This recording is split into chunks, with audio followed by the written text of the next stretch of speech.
قال اللہ تعالی اعوذ باللہ من الشیطان الرجیم بسم اللہ الرحمن الرحیم الف لام میم ذالک الکتاب لا ریب فیہ ھدی للمتقین صدق اللہ العلی العظیم۔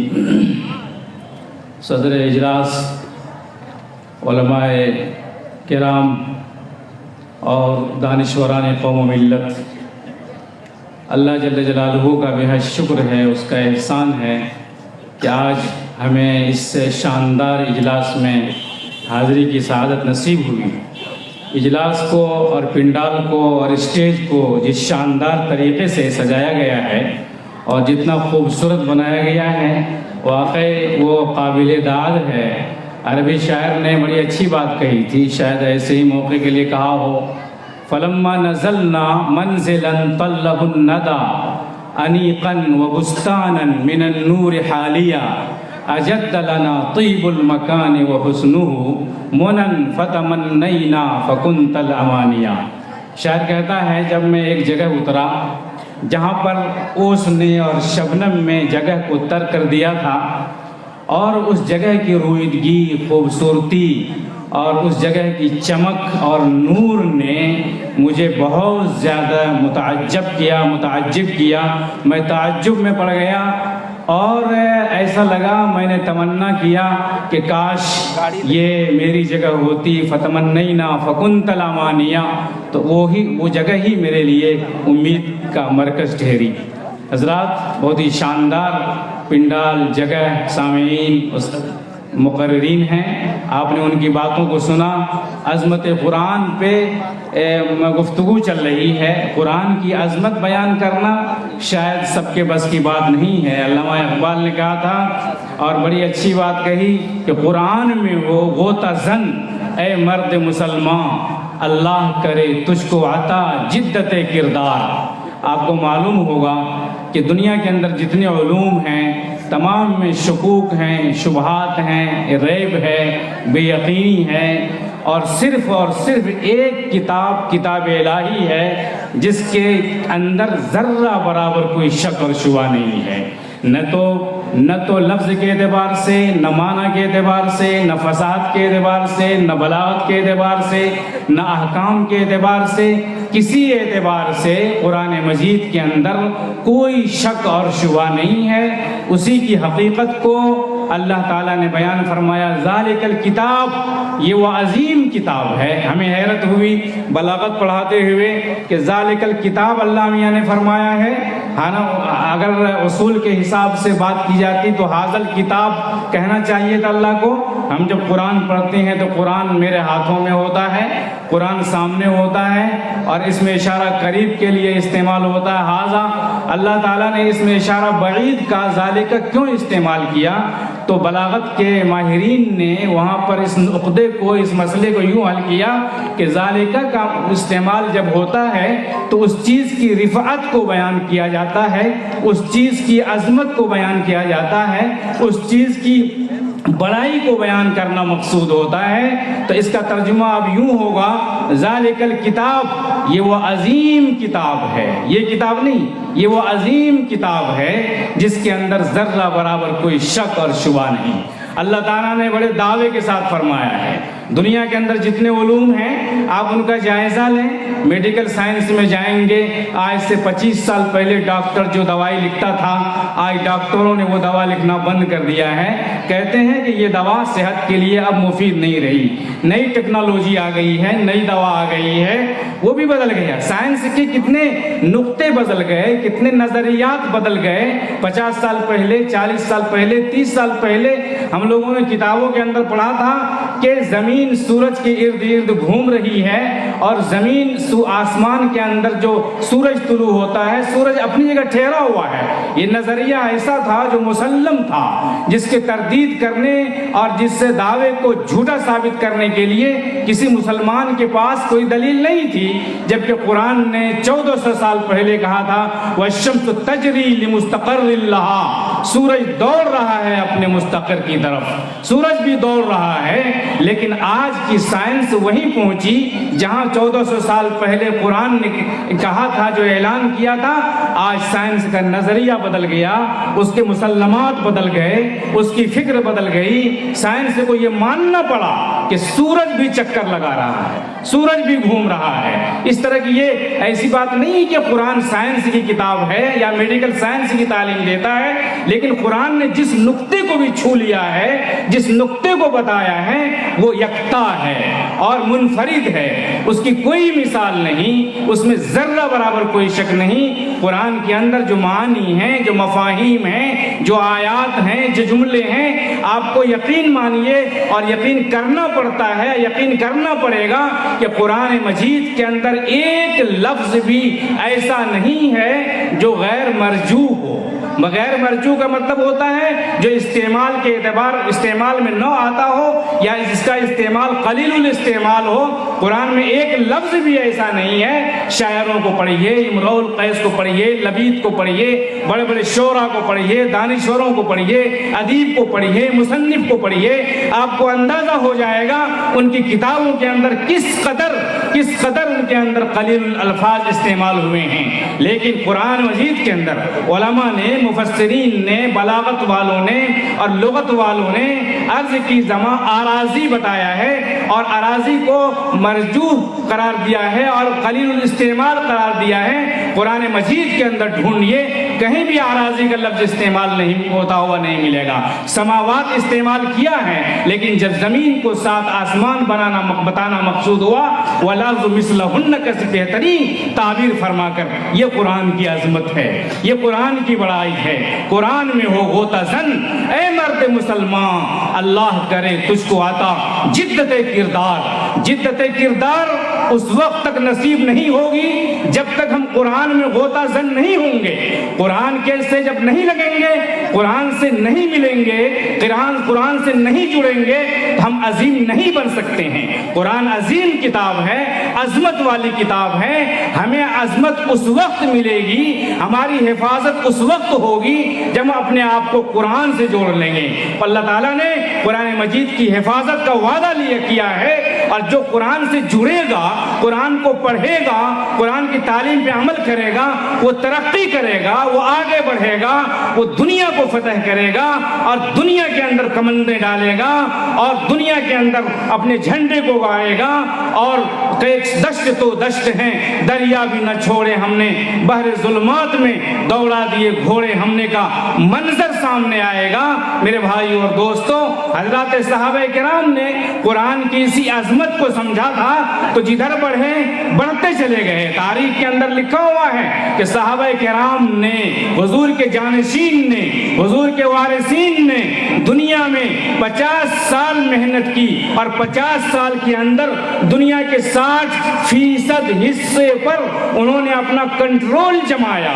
60% حصے پر ان کا کنٹرول ہوا اور جہاں گئے صحابہ کرام قرآن کو لے کر کے، قرآن جہاں پہنچا وہاں کی زبان عربی ہو گئی۔ آپ تاریخ پڑھیں، یہ قرآن کی عظمت ہے کہ قرآن جہاں گیا اس ملک کی زبان کو عربی بنا دیا۔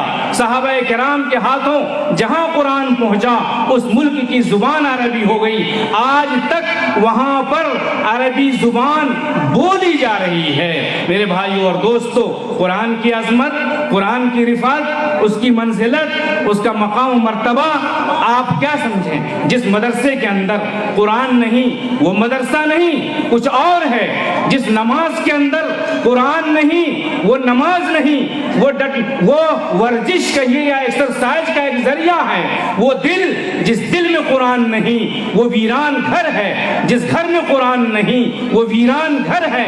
جس جگہ قرآن نہیں، جس ملک میں قرآن نہیں، جس ادارے میں قرآن نہیں، تو اس جگہ کی کوئی اہمیت نہیں۔ اصل علم اللہ کا علم ہے، اصل علم اللہ کا ہے، اصل فرمانا اللہ کا ہے، اصل کتاب اللہ کی ہے۔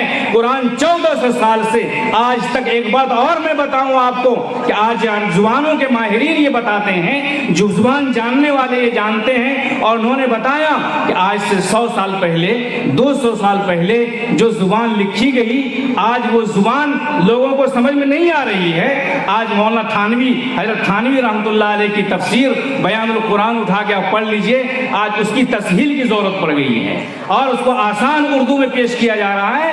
اردو اس 100 سال کے اندر اپنا قالب بدل لیا، لب و لہجہ بدل لیا۔ آج کون ہے اسکول اور کالج میں پڑھنے والے جو شیکسپیئر کی اس کی اصلی زبان سمجھ سکتا ہو؟ جو ماہرین جو 100 سال 200 سال پہلے گزرے ہیں ان کی انگریزی کو سمجھنا آج سب کے بس کی بات نہیں ہے۔ یہ قرآن کی عظمت ہے، یہ قرآن کی رفعت ہے، یہ قرآن کی حقانیت ہے کہ 1400 سال سے یہ زبان پڑھی جا رہی ہے۔ آج مدرسے کے اندر پڑھنے والا قافیہ کا طالب علم وہ آپ کو قرآن مجید کا ترجمہ الف لام میم ذالک الکتاب لا ریب فیہ اسی طرح سے سمجھے گا جس طرح سے 500 سال پہلے، 1000 سال پہلے اور 1400 سال پہلے لوگ سمجھتے تھے۔ آج بھی قرآن مجید کی زبان کو سمجھنے والے لوگ موجود ہیں۔ 1400 سال کون سی زبان ایسی ہے جو 1400 سال گزرنے کے باوجود باقی رہی ہو، اپنا وجود کھو نہ دیا ہو؟ 200 سال 300 سال زبانوں پہ نہیں گزرتے ہیں کہ اس زبان کا حلیہ بگڑ جاتا ہے، لیکن قرآن کی عظمت و رفعت ہے کہ آج بھی قرآن اسی طرح سے سمجھا جا رہا ہے جیسے حضور نے سمجھا تھا، صحابہ نے سمجھا تھا، تابعین نے سمجھا تھا، تبع تابعین نے سمجھا تھا، اور اس طریقے سے آ رہا ہے۔ حضرات مجھے یاد آ رہا ہے 1939 عیسوی کی بات ہے، سن 1939 عیسوی کی بات ہے کہ جرمن کے نے ایک ٹیم طے کیا اور ٹیم کو یہ ذمہ داری دی کہ وہ قرآن مجید کے جتنے نسخے ہیں دنیا میں آج دنیا میں ان تمام نسخوں کو جمع کریں، اور اسی طریقے سے توریت کے جتنے نسخے ہیں دنیا میں ان نسخوں کو جمع کریں، اور تمام نسخوں کو جمع کرنے کے بعد ایک نسخے کا دوسرے نسخے سے کیا فرق سامنے آ رہا ہے اس کی رپورٹ پیش کریں۔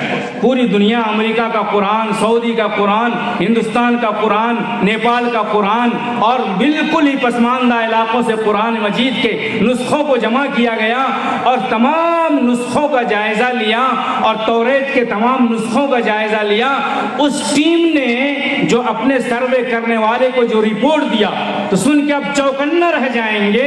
یہ قرآن کی عظمت ہے، یہ قرآن کی رفعت ہے، یہ قرآن کی بڑائی ہے کہ قرآن مجید آج تک جو کا توں ہے، ایک زبر نہیں بدلا، ایک زیر نہیں بدلا، ایک پیش نہیں بدلا، ایک حرف نہیں بدلا، جو بدلے جو پڑھے گا وہ بھی نہیں بدلے گا۔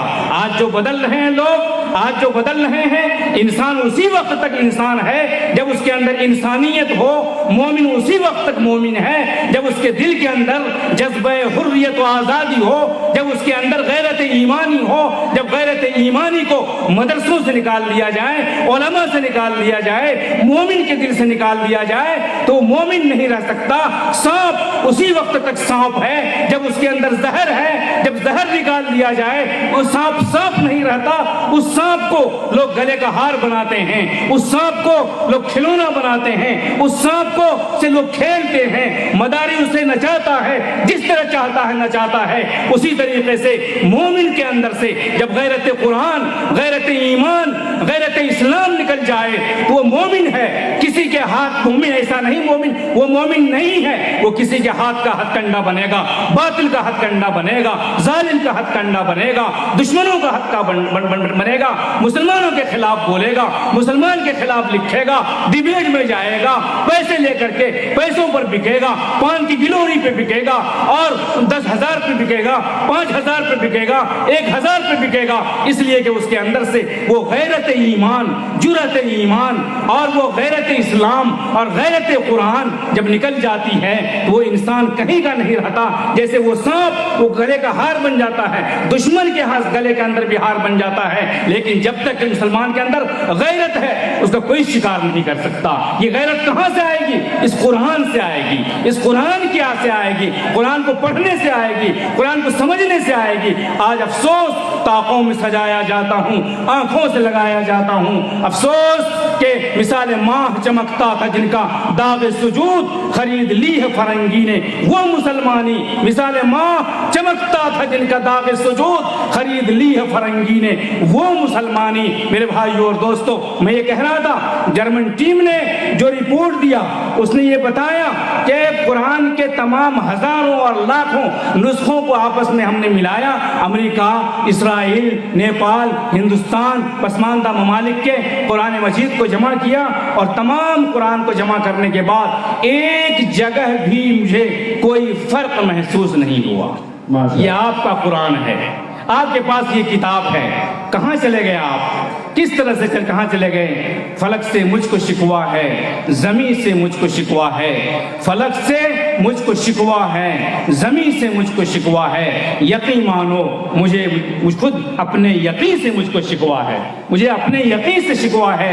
یقین پیدا کرے ناداں، یقین سے ہاتھ آتی ہے وہ درویشی کہ جس کے سامنے جھکتی ہے فخوری۔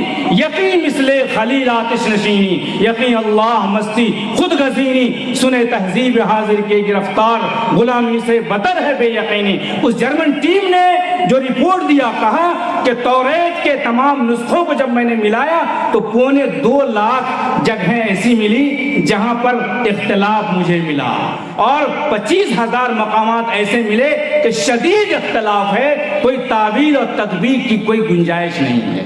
میرے بھائیو اور دوستو، یہ قرآن ہمارے گھروں میں ہے۔ اللہ تعالی ہمیں اس قرآن کو سمجھنے، پڑھنے کی توفیق عطا فرمائے، اور اس پہ عمل کرنے کی، اس کو عام کرنے کی ہمیں توفیق عطا فرمائے۔ قرآن کی عظمت، قرآن کی رفعت، قرآن کی برتری آج بھی قائم ہے اور قیامت تک قائم رہے گی انشاءاللہ، اور ہماری بھی کامیابی، ہماری ترقی، ہمارا عروج بھی اسی میں ہے کہ ہم قرآن سے جڑ جائیں۔ قرآن سے جڑنے کے بعد اللہ تعالی ہمیں بھی ترقی عطا فرمائے گا، عروج عطا فرمائے گا۔ اللہ تعالی ہم سب کو کہنے سننے سے زیادہ عمل کی توفیق عطا فرمائے۔ آمین۔ وآخر دعوانا ان الحمد للہ رب العالمین۔